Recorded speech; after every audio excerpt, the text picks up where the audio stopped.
The Sportsline Podcast is on the air, and for you leap year babies like the late Henri Richard, former NHL goaltender Cam Ward, Tyrese Halliburton of the Indiana Pacers, and even motivational speaker Tony Robbins, happy birthday. Folks, the Sportsline Podcast is a space for the many extraordinary athletes, coaches, executives, and broadcasters that got their start right here in the Golden Horseshoe. And in my opinion, this upcoming fella is traveling on a road to success. At the tender age of just 5 years old, this Hamilton native was muting the volume on his NHL video games and was calling the play-by-play. That dream and passion to be on the microphone directed him to Mohawk College, where he got his first taste of television and radio. Now in the business, this versatile broadcaster has become the voice of the city, calling everything from hockey, baseball, basketball, and professional wrestling. In his current role, he's the voice of the OHL's Bulldogs. Have a listen. As Icarus once flew too close to the sun, these Bulldogs maybe stepped too close to a Spitfire propeller and got nicked in game one. Morrison onto the right. McTavish on the changeup and scores!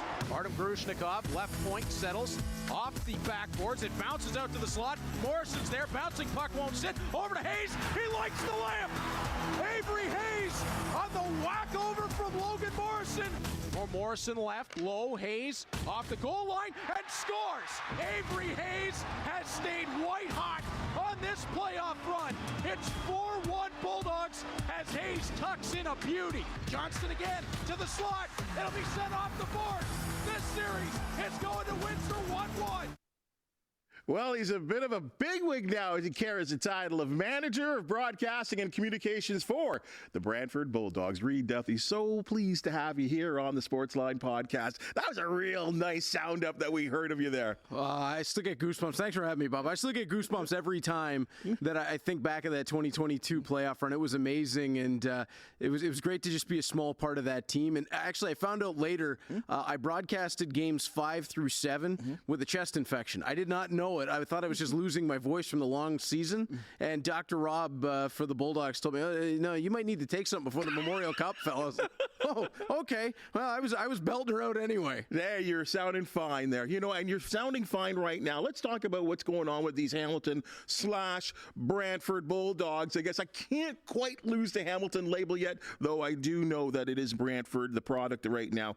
They are playing great hockey. You have to be having more fun than I think anyone expected in this first-year club in that city. You are exactly right. We didn't know coming into this season exactly what it was going to entail. It's still a young team, and people look at some of the more veteran presence on the roster, like a Lawson Shirk or Matteo Drobak in goal, but like even Florian Jacki, who's an 04, but he's only in his second real season in the OHL. Adrian Rebello, same thing. And then a whole group of young guys, Merrick Van Acker, Jake O'Brien, and on the back end, you look at a young guy like Daniel Chen, who's getting monster minutes. Owen Protz, who came in halfway through the year. Lucas Moore's been around 3 years. He's still just in 05. He could play another 2 years in the OHL. This group came together after a tough start, and head coach Jay McKee, Andreas Carlson, Andrew Campbell, and Matt Turek pulling the strings up top. Everybody is really committed, and the team bought in once again. It's been a key to the success that Jay McKee and that coaching staff have had, the communication with young players, getting them to buy into what they're preaching. And it's not hard to buy in when you see that kind of success on the ice year after year. Well, and I think the crazy thing about it, I think most in the community, mainly in the Ontario Hockey League that would watch this team very, very closely, kind of thought, you know what, this is a good young team, some good draft picks. Jake O'Brien, you talked about him. He's setting rookie scoring records. You're getting the good, solid goaltending from your veterans, but they probably aren't ready yet. Then they make some trades at the trade deadline, getting rid of a Jorian Donovan, who would have been a lovely piece for any contending team. Yet, all of a sudden, the Bulldogs went from kind of middle ground to a contending team. First place, here they are, after dumping some of the veteran players. That had to be a surprise. A little bit, and it went along at the same time as Tomas Hammer, who came in the early part of the season, gets injured, and Nick Lardis had been out for a stretch of time as well, as this team was coming together in the second half. But you bring over Daniel Sobolev from the Niagara Ice Dogs, you bring over Zachary Lavoie from the Niagara Ice Dogs as Those players have to be real hungry. Yeah, two separate trades, and those guys were excited when they put on the black and gold. And and Owen Protz coming in from the Sudbury Wolves, and it seemed like the team went, we got a pretty good locker room, and the depth of it. It went along at the same time as Lawson Shirk, Ben Bujold, and Adrian Rebello combined together on a checking line that has not given up a goal 5-on-5 in a month and a half of hockey. Wow. It's just been the perfect storm of guys coming together at the right time. And as we talked about the veteran in goal, David Egrov is going to be a great goaltender. He's in 06. Mateo Drobak just stopped 53 shots against the Memorial Cup host on Sunday. This guy has taken his game to a completely different level, and we're seeing it all the way through the lineup. Can't wait to hear Merrick Van Acker's name called in the first round of the NHL draft, too. Well, so whatever happens with this team right now, it would have to be, as we stand right now, real close. You've clinched a playoff spot already. You're going to be top 1 or 2 probably in the conference. I guess you'd have to say, mixing that into the big changes of moving into Brantford, how has that sort of transition been outside of the success of the hockey club? Fantastic. The community in Brantford has really embraced us, and I get the chance to go around and be with the players when they go to school visits and the different things in the community. And everybody is crazy about this hockey club. And one of my favorite things is, as much as I love being in the booth and I love all the things I get to do on that side, when you get to walk into a classroom and you're followed by Florian Jacki, or you're followed by Nick Lardis, or any of the guys on the Bulldogs, and the kids' faces light up, that tells you why you do it right there. Mm-hmm. And it's been every school we go to, every outing that we're at, every sponsor that we've talked to. They all love it and they get it. It's really been something that's brought the community of Brantford together. And at the same time, still drawing fans from Hamilton. We still have TV coverage in Hamilton. Mm-hmm. I think it's really brought two cities kind of together as, let's call it 1.5. Mm-hmm. I don't think they're all quite one, but it feels like everybody's kind of gotten onto this ride, and everybody wants to be a part of this. And we couldn't be happier to have that feeling of a giant community all coming together where all the fans kind of know one another in the building. Right. And so much learning has come along the way, I think, for this club, getting into that new community and being accepted. I think that's certainly an important part of the success of this team right now. I think of other people that are involved in the settling into the Brantford Bulldogs, and I know there are so many hands and minds that have put things together, but it also comes with good ownership as well, too. And Michael Andlauer, I mean, what can you say about the guy? I am so privileged to get to work with Michael Andlauer, work for Michael Andlauer. I don't know how many people have the kind of experience that I have with an owner in sports, where Michael will walk into my booth on a game night, at an intermission, at a commercial break, put his arm around me, give me a hug. Hey, how's it going, Reed? How's the kids? He knows my kids' names. Like, how many people can say that about an owner who owns all sorts of businesses? And obviously now with the Ottawa Senators, he's still at Bulldogs games. Actually, a funny story, after the comeback game against Kitchener on home ice, yes, went down to see the coaches to talk to them about, wow, what just happened. I opened the door, and Michael Andlauer was sitting directly across from me, and I said, Michael, what are you doing here? And he looked back and goes, Reader, I still own the team. Yeah, you do. How's things? You know what? And he owns that other team we just saw seconds ago. And that, I think that goes to the character of the man. And yes. I mean, you know him even well. I know him well. You know him obviously well beyond myself. But boy, he carries himself with this. I'm not a big guy. I'm not a big dude. I'm not important. I'm not more important than you are. Just meets you right eye level. Yep, absolutely. To the day that he hired me to be officially a part of the Bulldogs as a team, he took me out for breakfast. And we went to a Sunset Grill. And it was like sitting across the table talking to another just hockey guy. We talked about the team. We talked about a little bit about each other, and kind of got to know each other on a more personal level before we even talked about the role, the job, what was going to happen. Like I said, I'm so privileged to get to work for him. Every time I get the opportunity to talk about it, I talk about it in such glowing terms because I really feel it from the heart that he really cares about everyone in our office. Mm-hmm. And that was such a big part in when we weren't able to continue at First Ontario Centre, going to Brantford, because it made the most sense, not just from a business perspective. Michael came to us and said it makes the most sense from a personal perspective, because it didn't challenge the staff. You know, it's a bit of a move up the road, but he could have taken it anywhere. There was any number of communities where the Bulldogs could have gone. He could have sold. He could have sold. Absolutely, he could have. And he did this to really help us to continue on in the positions that we were in. He values what we bring as much or more than we value what he does for us. And I think that is what makes him so special. And he does that for everything that he has his hands in. He values everyone that works with him, for him, all the way along the line. And Steve Staios is the same way. Well, that's where I was going with next, because now Michael has got that ownership kind of label, but there's a hockey mind there. And I think both you and I knew that at some point, this guy wasn't going to be in the AHL. He wasn't going to be in the OHL. He was going to be at the top level at some point. Steve Staios is a guy that deserves everything that I think he's gotten to this point. He's proven it. 100%. A Hamilton guy that built his way up through the NHL. And you think of his playing career, the stick-to-itiveness of his playing career, going through St. Louis to Boston and on to Edmonton, where he became an icon, a shot-blocking genius. You spend 5 minutes with Steve Staios, your IQ goes up 20 points. And I've said that for years. I've had the opportunity to sit in his office and have him essentially explain to me how he would build a team. And it just mind-blowing.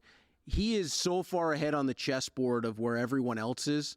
It's spectacular. And another guy like Michael that he knows everybody's name. He knows the interns' names. He knows the volunteers' names. He knows my kids' names. He'll text me out of the blue from Ottawa just to ask me how the family's doing. Nice. That is the kind of man that Steve Staios is. And he was one of the ones that really had a big hand in me coming to the Bulldogs. And I wanted to work for Steve Staios. That was a huge draw for me because he's one of my favorite players growing up. In fact, I talked about doing the school visits with the players. When I was a kid at A.M. Cunningham, just up the road here in Hamilton, he was the player that did my school visit. Wow. And I still have the hockey card that he signed for me that day. And that was when he was a Boston Bruin, which to me, a Boston Bruin from Hamilton, it doesn't get any better than that. It doesn't get any better than that. There he goes with his Bruins talk. We'll have some of that Bruins talk. Just hold on a little bit here. Let's stick with the Bulldogs for a little bit, because you've been extra lucky. There are some guys in this business that don't get to call the games at the level that you have gotten to. You've gotten to the Memorial Cup twice. I've been by your side watching you as well, too, reporting for CHCH at both of those games in Regina and out in St. John. What a marvelous, amazing thing to see the Bulldogs on the national level. Let's talk about, first of all, that 2018 run, which I'll tell you one thing that will never lose perspective in that 2018 run was a game, I believe it was about February. The Bulldogs take the bus road, and you know about those bus trips up to Sault Ste. Marie, and they get drilled. Yep. They get drilled. And so much that the head coach at that point was upset that they were piling on. And then something flicked on, and they went on the run. Robert Thomas, when he came in and the Bulldogs loaded up, there was an adjustment period. And it was because as that season had gone along, guys had gotten into roles where, Ryan Moore and Nick Camano were helping to run that offense. Brandon Sagan had become incredible. Arthur Kelly scored 31 goals as a 16-year-old. That just doesn't happen. And when Robert Thomas came in, and I left out Mackenzie Entwistle, Matt Strome, and Isaac Nurse, who were an incredible line together in the playoffs. When Robert Thomas came in, it was almost a situation of, okay, he's the best player in the OHL. Where does he fit in this lineup? And I think it took John Gruden and the coaching staff and Robert Thomas himself a little bit of time to find the right fit for Robert Thomas. Mm-hmm. Then he got to play with Brandon Sagan. Bingo. That's when everything just started to click. And those two guys had incredible chemistry together. Robert Thomas could control the game in the palm of his hand. So good. The only player that's ever won an OHL championship and a Stanley Cup back-to-back. That's true. And he was just brilliant that whole run. Won the Wayne Gretzky MVP award for a reason. But that whole team, if you look back at the depth of that team, Thomas and Sagan running line one, Studenic, Camano, and Ryan Moore is line two, Matthew Strome, Mackenzie Entwistle, Isaac Nurse is line three, and that guy Kaliev is riding line four at times. That's just downright. Fulcher in net. Caden Fulcher in net. Riley Stillman, Justin Lemke, Ben Gleason, Nick Mattinen, all those guys playing pro hockey now. And Connor Walters and Jack Hanley on the third pair that just got the job done. And Connor Walters actually scored the goal to clinch the Eastern Final against Kingston. That group was so much fun to be around because they kept getting counted out. Mm-hmm. Everybody thought, well, you're not going to get past Kingston. They did it. You're not going to get past the Sioux. They did it. And they're the group. Mackenzie Entwistle went up to the Sioux and said, oh, you think you can't lose on home ice? Let me show you something. They were a great group to be around because they weren't going to let anybody tell them no. That season, I didn't get to go to Regina because I was still just on the TV side. I wasn't, but I watched every game that they were out there. I wanted to be out there so bad to be a part of that. I got to be a part of it in 22, but that group was a ton of fun, and I got to know a lot of those guys really well. I still get to talk to a lot of them. We do a lot of, it's fun to be on this side of the podcast, but when I do mine, I get to go back and talk to a lot of them as alumni, which still seems weird after seeing them get drafted at 16 and to think of them now that they've been alumni for so many years. That was a special group that proved a lot of doubters wrong, and I think that little chip on the shoulder, that's what drove them. The 2018 crew had to prove themselves. They had to grind. They weren't a high-scoring team. They were more goaltending and defensive-minded and scored timely goals, like you said. And then Robbie Thomas would do something just ridiculous, like put the puck through his legs. He'd do an open net. It was unbelievable. And look at him now. Leading the Blues in points right now, I'm pretty sure. But the 2022 group was a different group. They were crazy. They broke records. They scored goals almost at ease. Like, there was times they went on runs, win streaks. Like, I would be on the desk at CH, and I'd be like, well, yeah, they were on a 7-game heater. Like, it just kept happening all season long, and they blew through everyone. That 2022 crew was something special with Jay McKee. Never thought that we would see a team go 12-0 through the Eastern Conference. The Bulldogs didn't lose on home ice from December the 28th until Game 1 of the OHL Finals. They lost the game, I think it was 8-2 to the Erie Otters. And I remember talking to the guys after that, and Colton Kammer, who will never get enough credit, the captain of that Bulldogs team that's now won a national championship with UNB and is likely to go win another one. Cade Landry, Isaac Nursall on that team. He said to me after, we never want to feel like that again. And they didn't. They just took it to teams. And another funny story, I remember Steve Stout called me on a Thursday to say, we've acquired Arbor Jacki. Whoa, okay, well, all right, clear the spring calendar. I guess we're going for it. And I did the release and everything for that. And we did the media stuff around it. And we're getting towards the deadline. I hadn't heard from Steve in a couple of days. So on a Sunday, I put my feet up. I'm going to watch the Rams play. Put my feet up downstairs. My phone goes off. I didn't even check it. Just answer the phone. Hello? We've just traded for Mason McTavish. My first reaction was, who is this? Raider, it's Steve. We just traded for Mason McTavish. Oh, geez. All right. Well, forget the football game. Once we made those moves, that kind of signaled we're all in. And everybody, and rightfully so, went crazy about the acquisitions of Mason McTavish and Arbor Jacki. Logan Morrison and Avery Hayes drove that team from the beginning of the season. So true. Logan Morrison was the engine. He was the superstar that never got enough credit. And that team was on a roll way before those guys arrived.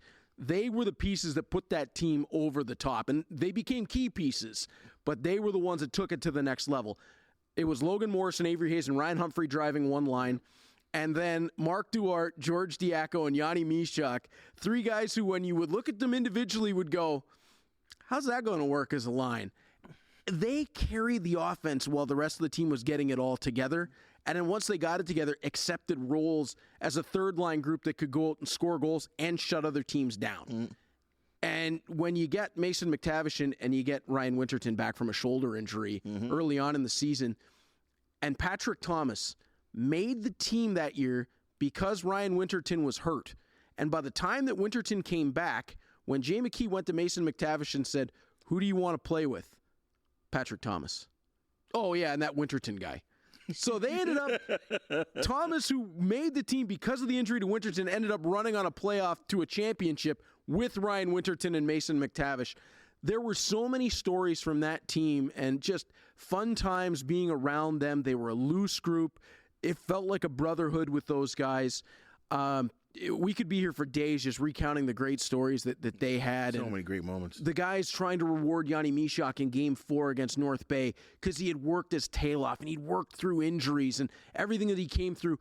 And everybody passing him the puck in Game 4 of that series so he would get his hat trick and finally did it in the third period.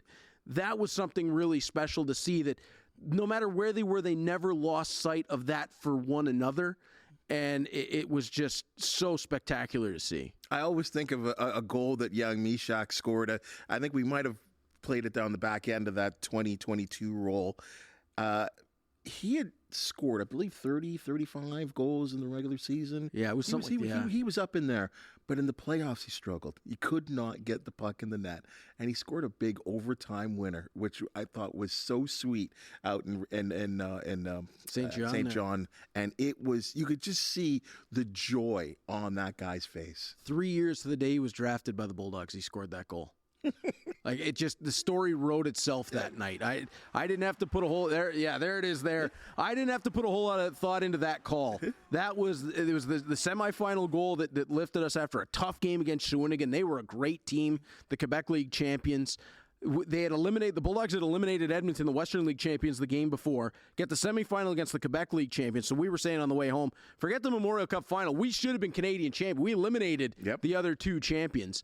And that's not to have sour grapes. It was a wonderful year. I understand that. But we eliminated the other two champions. And when Yanni scored that goal, for me, the moment wrote itself. And that's what I said on the call. It was 3 years to the day he was drafted by the Bulldogs. Mishak lifts them to their first Memorial Cup final.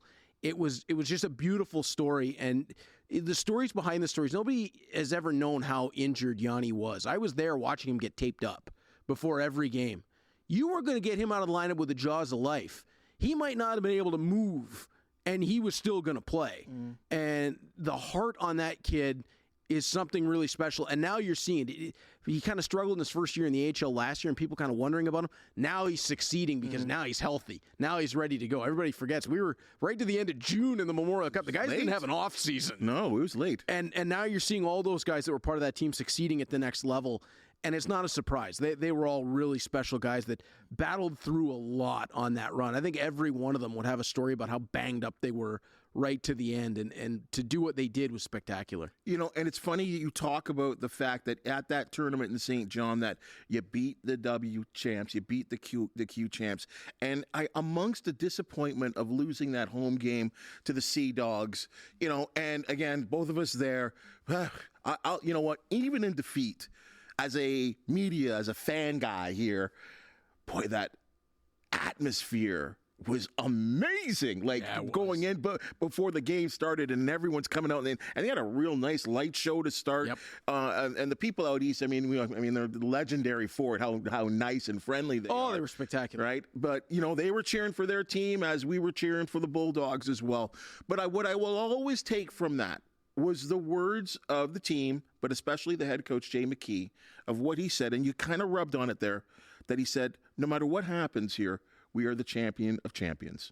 And I will always remember that, even in all that disappointment. Yeah, we lost a tournament, we won a championship. And we were the championship team of the champions that were there. No disrespect to St. John. They had a heck of a team. They had like 30 days off before playing the tournament. They were eliminated in the first round of the Quebec League playoffs. The Bulldogs had just been through a war with the Windsor Spitfires. Oh, yes. The Edmonton Oil Kings were as beat up as the Bulldogs were. They went through the Western playoffs, and they earned their way in. And you look back at their team with Jake Neighbors and Dylan Gunther and the names on that group as well. They didn't have the best showing of themselves. It would have been really interesting, and I know there's no way that you can do it because the timing just wouldn't have worked. But if you could have given each of those teams 30 days to get healthy, I think you would have seen a really different Memorial Cup. I still think that the best two teams, roster, talent together, were Hamilton and Edmonton in that tournament. I would have loved to have seen, if we could have gotten the Bulldogs healthy and the Oil Kings could have got healthy, what it would have looked like if those two teams had played each other 100%. There's no doubt. I mean, I remember Steos was playing with a separated shoulder. I mean, it was guys were beat up. But great memories, great teams, and let's hope that, you know, this year's edition of the Bulldogs, whether they're playing in Brantford or Hamilton, can set some new history and make some new memories. And who knows, maybe there's a trip down to Michigan for a Memorial Cup. Who knows? It's a lot closer this year. Yeah, it's a lot closer. We don't have to take a flight this time. No, and fans can get down there, take a drive there. Let's talk about you, Reed Duthie, because you are a special individual, and I think one of the things that really stands out to me is that this love for broadcasting has not just was something you ran into. It was a passion that you have honed, you have started with, you went to school, you've done all the right things, and I think you've learned the lesson that in the broadcasting business, especially when you're young, you never say no.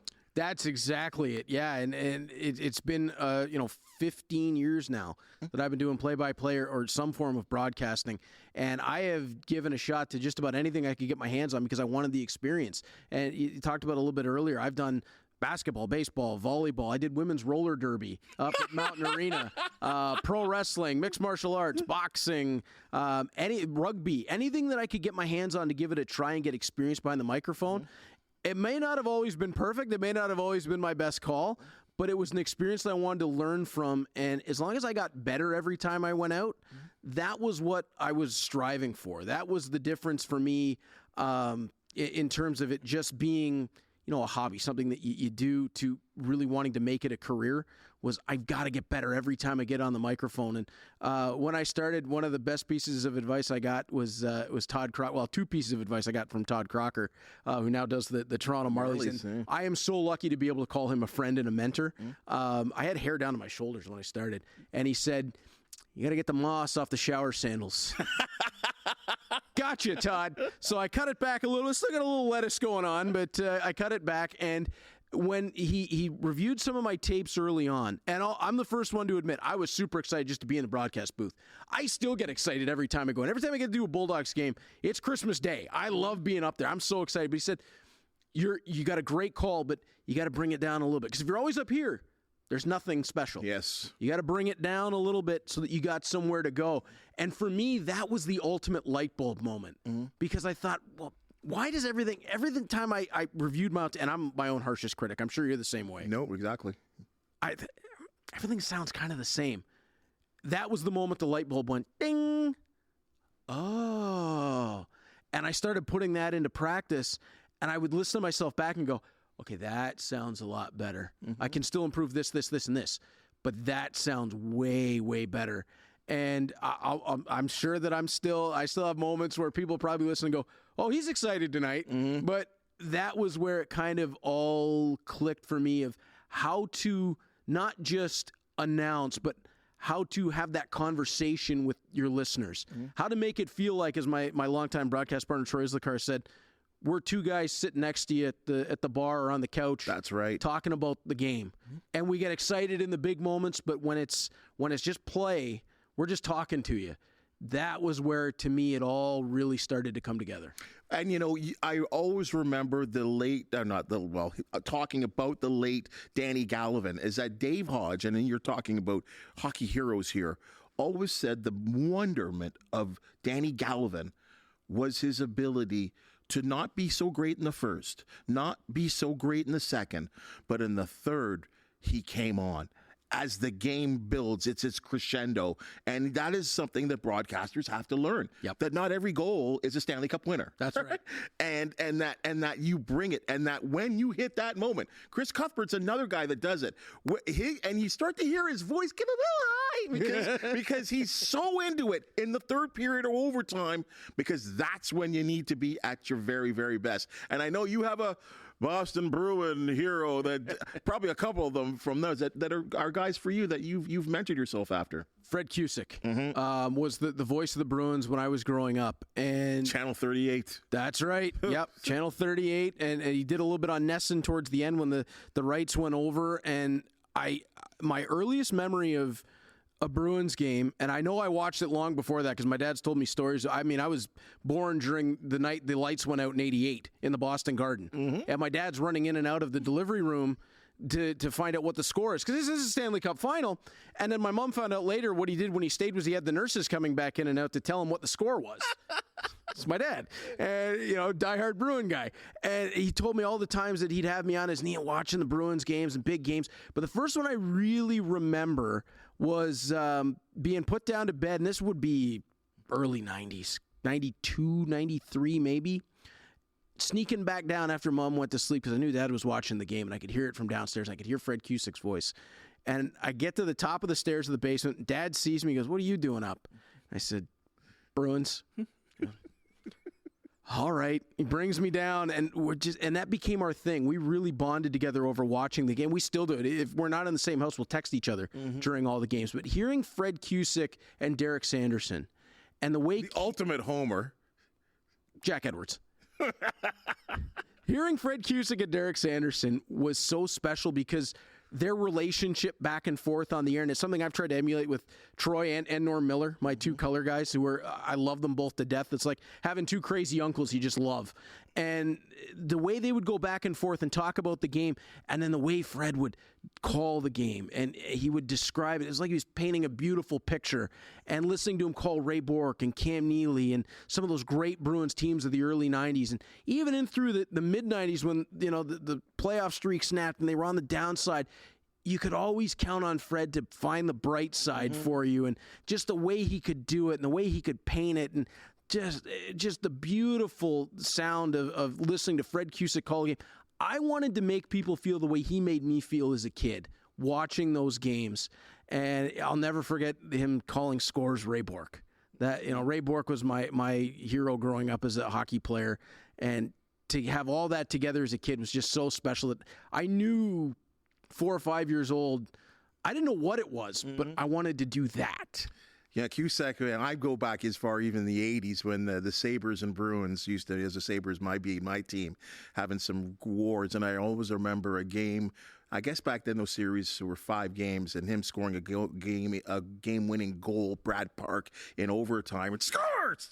Like, it just beat Bob Sauvé. 1983, Brad Park in overtime. Like, just scrambled on the ice, and the puck somehow gets out to Brad Park, and he just fires it in the net, and of course the Garden goes wild, and I was crushed again as a Sabres fan. You got us back in the mid-90s with Jay McKee and Dominic Hasek. Guys. Don't even go there as well, too. When I have the coach in, I got to ask him a couple questions about those teams. But, but now your Bruins guy now, Jack Edwards. I mean, that guy, he has built a resume as well, too, that I think is something that you would agree is something that you would like to follow as well, too, covering that team. Absolutely. He's been the voice of the Bruins now for almost 20 years. Everybody talks about Jack being a homer, but you know what? When you're watching the regional broadcast, I think everybody wants that a little bit. Yeah, everybody wants that. I used to say that about Jen Arrett. He's the Sabres broadcaster. That's right. And when that's what your goal is, that's what your spot says. I'm the Bulldogs. I'm the voice of the Bulldogs. My call is going to slant towards the Bulldogs. Jack Edwards is the voice of the Bruins. His call is going to slant towards the Bruins. He has just an amazing voice. And the way that he could follow the play and the things that he would come up with, I've taken some of them myself, and I've tried to share them back. I've gotten to know Jack just a little bit. He is such a nice man and very willing to help and very willing to listen.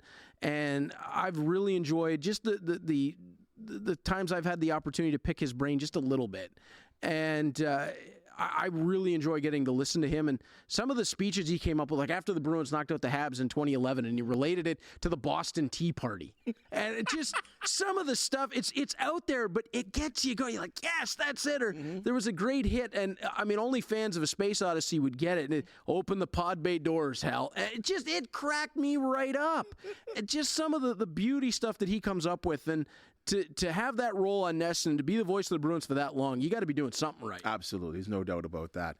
And I also think of a moment that I think made Hamiltonians real proud. I know it made me real proud. I think it was what was the name of that show? Sorry, I'm forgetting here about hometown hockey on Sportsnet on a Sunday, and all of a sudden, is that Reed? Oh. Is that Reed that I hear on this broadcast? It's happened to me twice now where I've actually been at a Bulldogs game in my office, finishing up at the end of the night, writing the article and that. And all of a sudden, my phone will start blowing up. Hey, you're on CBC. No, I'm not. I'm sitting in my office. What are you talking about? No. They just played your clip, and Steve Stais was on the show, and he helped introduce it. And Ron McLean has put me over big a couple of times where I've just been flabbergasted. One was on the hometown hockey, and one was after Mason McTavish made his way back from the Olympics. And to hear my name be mentioned by Ron McLean, I don't know that I ever had that on my bingo card of life. But that was a moment where I got to sit back and I laughed because I never thought that would happen. I didn't get into this thinking that I was going to be the voice of Hockey Night in Canada. Would I love to? Yeah. What Canadian kid wouldn't? But to absolutely hear Ron McLean say, Reed Duthie, and it's a great call. Wow. I stopped. That moment, I think I probably maybe teared up a little bit.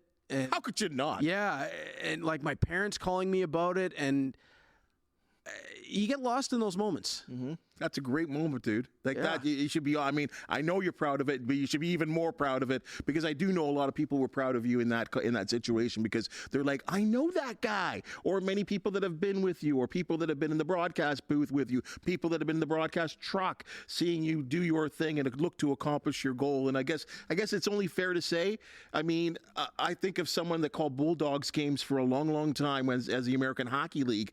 And now he's calling games for the Calgary Flames on radio. So I would presume that's your trajectory. That's where you want to be. I hope I get that opportunity. I mean, I'm working towards it. I'm incredibly happy being the voice of the Bulldogs and being where I am, but that opportunity is something that I would love to take a shot at. And I've had the chance to do the European Champions League of Hockey, which was a lot of fun, other than when they gave me the Polish team that wore white jerseys with white numbers and a red outline. Ooh, that was, ouch. And doing that on a screen was not the easiest thing in the world, but it was a lot of fun. And to have that and be able to say, yeah, I've done that. I've done the AHL. I've done the European Champions League. It does kind of feel to me like an opportunity to the NHL is next, or maybe a full-time gig in the American Hockey League to build towards the NHL. That is where I want to be, and I'll keep working for it until I get that opportunity. If it never comes, it never comes, and I'm happy to have been able to do this in my hometown and just outside my hometown for so many years. But that's the opportunity that I hope that comes my way. You know, I always think of that in that situation, because you're right. Sometimes it happens, sometimes it doesn't. But yet, when you put it in perspective, if you were to walk away as the Bulldogs play-by-play man, the stack of resumes that would want your job is massive, right? You're right there. So that's the best part about it, knowing that I'm doing something important right now. Do I want to get to that next level? Absolutely. So does every hockey player. Yeah. Every OHL player wants to be in the National Hockey League. Every player in the American Hockey League is looking for that shot to get back up to the top team. So you're right there, Reed. That's the wildest thing. Enjoy the ride. Oh, I certainly do. I think you can probably tell by the way I call the games. I just love being a part of it. Just a small part of the success of the Bulldogs I'm so happy with. And that's the way I look at it every day, Bubba. I walk into my job and I go, there are thousands of people who would just want to be where I am. How can I ever be upset? And they say to me at the Bulldogs office at times, you're happy and you're excited to be here all the time.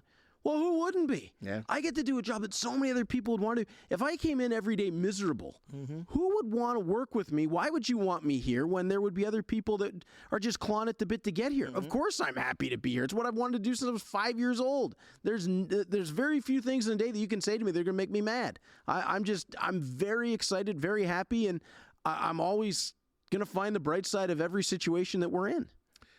Now, I know where you want to be professionally at the end of the road, but there are other things along the way that you take your shot at, and I know we've talked about your versatility.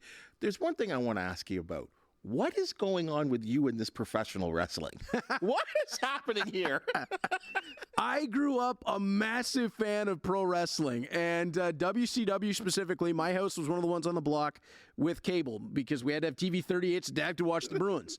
Well, with those super stations, you got TBS. I used to watch WCW Saturday night every week, 6:05 Saturday night every week, and watch Ric Flair and Dusty Rhodes, Barry Windham, and the Midnight Express, the Freebirds, the Steiners, all those. I fell in love with pro wrestling.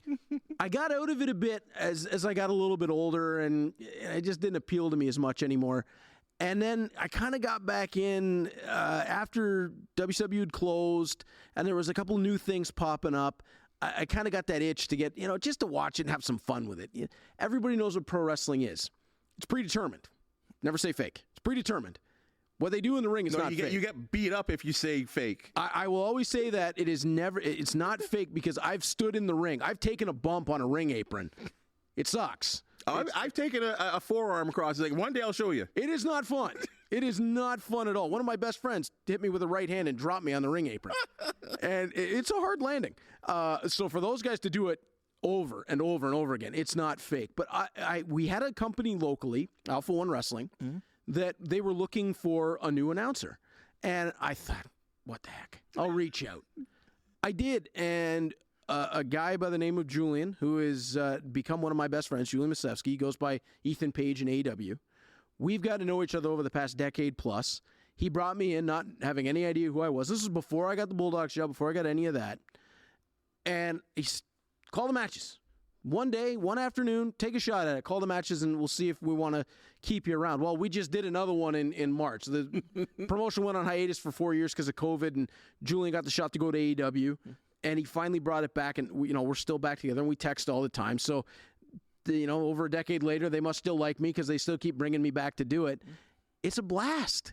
It's a blast. I can't have more fun than getting to call these guys, step into the ring, and getting to do wrestlers from around the world stepping into Hamilton to do it. And because of that, I met a guy, Dan, who runs Glory Pro Wrestling in St. Louis. And he said, "Do you want to do play-by-play for my promotion?"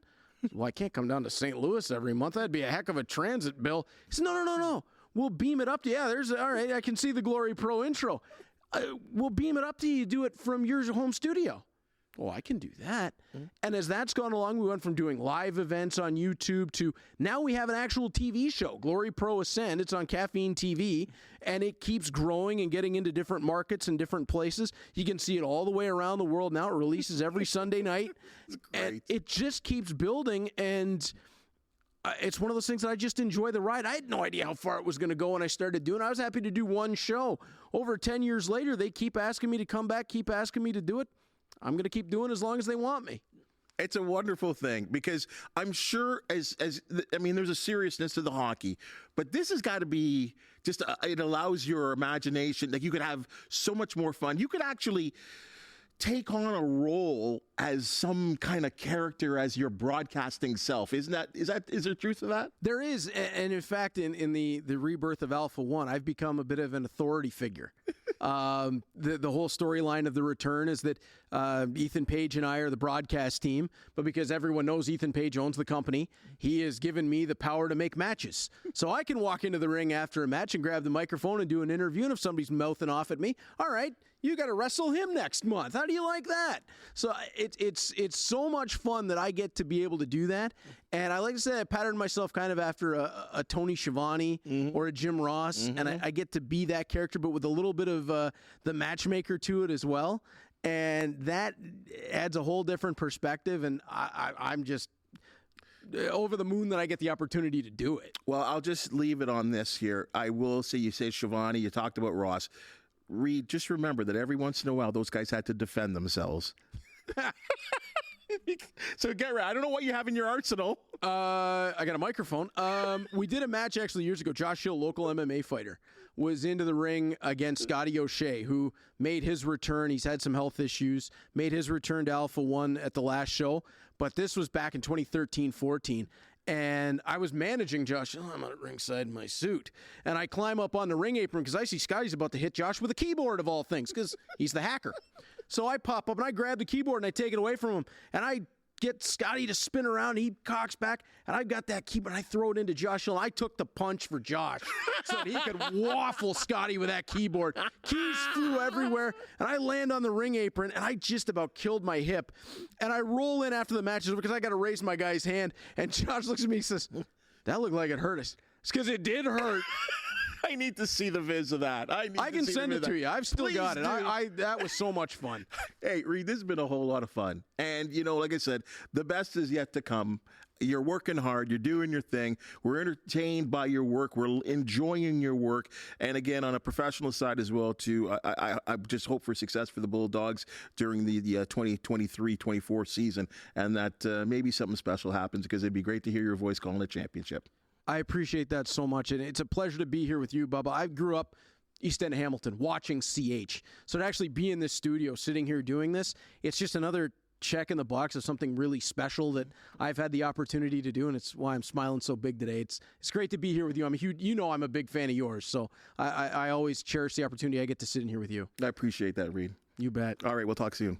Hey, folks, if sports with a Southern Ontario twist is certainly your thing, the Sportsline Podcast do want to hear from you.